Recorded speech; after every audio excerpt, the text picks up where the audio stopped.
Greetings of the day. Myself, C.A. Hemant Karunia, Assistant Professor, Sri Samliaji Government College, Mandfia, District Chittorgarh. Dear students, जैसे हमने पहले part के अंदर लागत लेखांकन के प्रथम पार्ट में हमने लागत इंस्टीट्यूट, लागत का महत्व, वित्तीय लेखांकन, लागत लेखांकन की समानताएं, असमानताएं की बात की. तो आइए हम आज इस पार्ट सेकंड में लागत लेखांकन के लाभ एवं महत्व के बारे में बात करते हैं. सबसे पहला लाभ विनियोजकों को मिलना करता है. विनियोजकों को कैसे मिलेगा? उन्हें विनियोग को बेचने में सुविधा होगी. लागत लेखांकन में संस्था की लाभदायकता की जानकारी होगी. विनियोगों की राशि की सुरक्षा के प्रति कोई खतरा नहीं होगा. विनियोगों के मूल्य में निरंतर वृद्धि होगी. प्रबंधकों को लाभ, लागत अगर वो अच्छे से ज्ञात कर पा रहे हैं तो लाभ हानि आसानी से ज्ञात हो पाएगी. उत्पादन के क्षेत्र में जानकारी अच्छे से प्राप्त हो पाएगी. प्रशासन सुदृढ़ता से चल पाएगा.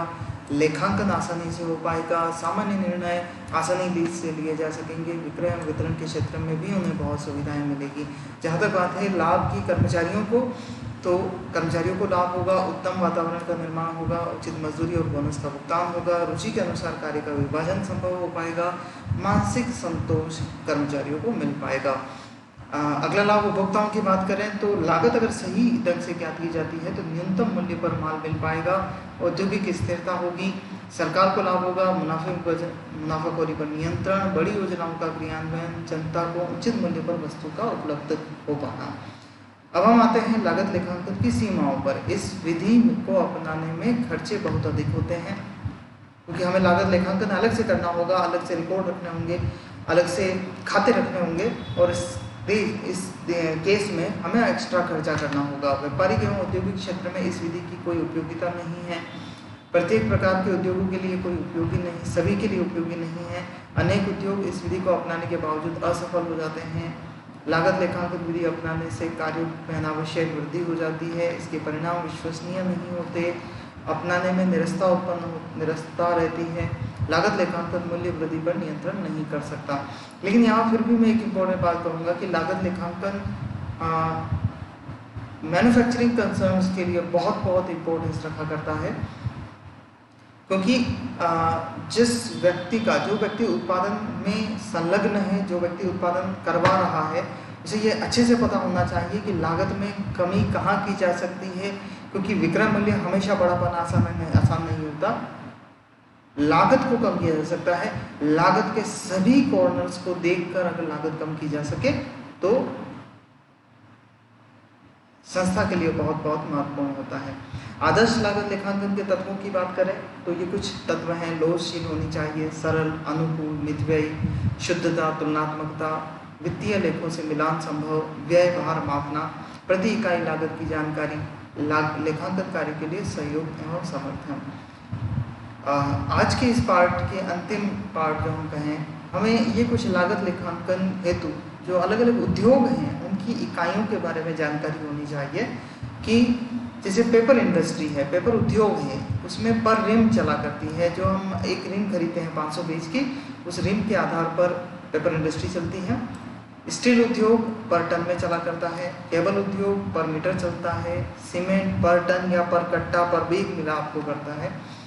उसकी जो गणना है, लागत की गणना है, वो पर बेग की जाती है या पर टन की जाती है. केमिकल उद्योग भी पर टन, किलोग्राम, लीटर या गैलन के आधार पर चलता है.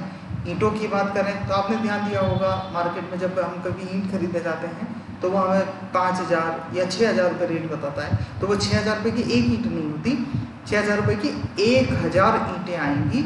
मतलब प्रति ईंट 6 रुपये हुई. लेकिन प्रति ईंट में सामान्यतः मूल्य नहीं बताया जाता. 1,000 प्रति 1,000 ईंटों पर मूल्य बताया जाता है. जब हम बिल्डिंग की बात करें तो एक मकान या उसके स्क्वायर फीट एरिया पर बताया जाता है. ऑटोमोबाइल इंडस्ट्री नंबर पर बात करती है. नंबर का मतलब आप एक गाड़ी बेच रहे हैं, 2 गाड़ी बेच रहे हैं, 4 गाड़ी बेच रहे हैं. नट और बोल्ट की बात करें तो वो ग्रॉस उसका यूनिट रहता है. लकड़ी की बात करें तो क्यूबिक फीट के आधार पर बेची जाती है. उसके क्यूबिक फीट के आधार पर होती है. जूतों की बात करें तो या तो वो एक प्रति जोड़े की बात के आधार पर होगी या दर्जन के आधार पर होगी.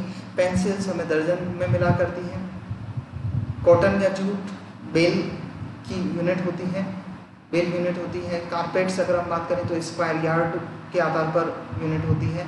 ट्रांसपोर्ट की बात करें तो पर टन किलोमीटर या पर पैसेंजर किलोमीटर उसकी यूनिट रहती है। पावर यानी कि इलेक्ट्रिसिटी की बात करें तो kWh किलोवाट आवर के आधार पर होती है, यूनिट रहती है। गैस क्यूबिक फुट या क्यूबिक मीटर के आधार पर होती है, वजन के आधार पर होती है। होटल इंडस्ट्री प्रतिदिन रूम के आधार की यूनिट होती है। मेडिकल कंसल्टेशन पर विजिट हुआ करता है, आप जानते हैं डॉक्टर को दिखाने जाते हैं 300 रुपये पर डे पर विजिट पे वो लेते हैं। सिनेमा पर शो पर सीट यूनिट रहती है। टायर एंड ट्यूब्स पर टायर या पर ट्यूब रहता है। रिफाइनरी 1000 लीटर पर चलती है। कैंटीन की बात करें पर लंच। बॉयलर हाउस की बात करें पर 1000 क्यूबिक फीट स्टीम पर चलती है। एल्यूमिनियम उद्योग पर टन पर चला करता है। क्लोथ प्रति थान या प्रति मीटर पर चला करता है। तो ये कुछ लागत लेखांकन के परिचय का हमारा पार्ट 2 हुआ, जिसमें हमने लागत लेखांकन का लाभ, महत्व, उसकी सीमाएं, आदर्श लागत स्ट्रक्चर और विभिन्न उद्योगों की अलग अलग तरीके की इकाइयों के बारे में हमने जानकारी ली। धन्यवाद।